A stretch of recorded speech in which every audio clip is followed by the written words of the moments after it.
আসসালামু আলাইকুম বন্ধুরা, আজকে আবারও চলে আসলাম মুরগি, হাঁস এবং কবুতরের ঘর নিয়ে। আপনারা ভিডিওতে ঘরগুলা দেখে স্ক্রিনশট নিয়ে ইচ্ছা মতো সাইজ অনুযায়ী আপনারা অর্ডার করতে পারবেন। আপনি যেই সাইজের ঘর প্রয়োজন সেই সাইজে কিন্তু আপনি কাস্টমাইজ করে ঘরগুলোকে নিতে পারবেন।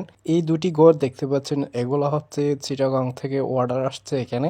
ঘরগুলা তাদের রিকমেন্ডেশন সাইজ অনুযায়ী ঘরগুলা বানানো হয়েছে। এই ঘরটিকে আজকেই ডেলিভারি দেওয়া হবে। আপনাদের যার যেই পছন্দ কাঠ সেই কাঠ দিয়ে ঘরগুলোকে বানাতে পারবেন। এখানে পেয়ে যাবেন সামালিশ কাঠ, মেহগনি কাঠ, গামাইর কাঠ। যেই কাঠ দিয়ে বানাবেন সেই কাঠ অনুযায়ী দামগুলোকে বিবেচনা করা হবে। আপনাদেরকে ঘরগুলার ভিতরের স্পেসিংটা একটু দেখাই আমি। দেখুন, ঘরগুলার ভিতরে বেশ ভালোই স্পেস আছে, আর প্রত্যেকটি ঘরই ভেন্টিলেশন রাখা আছে। দেখুন, ভেন্টিলেশন নেট দিয়ে করা হয়েছে। এটি হচ্ছে দোকানের নাম্বার, এই নাম্বারে যোগাযোগ করতে পারেন।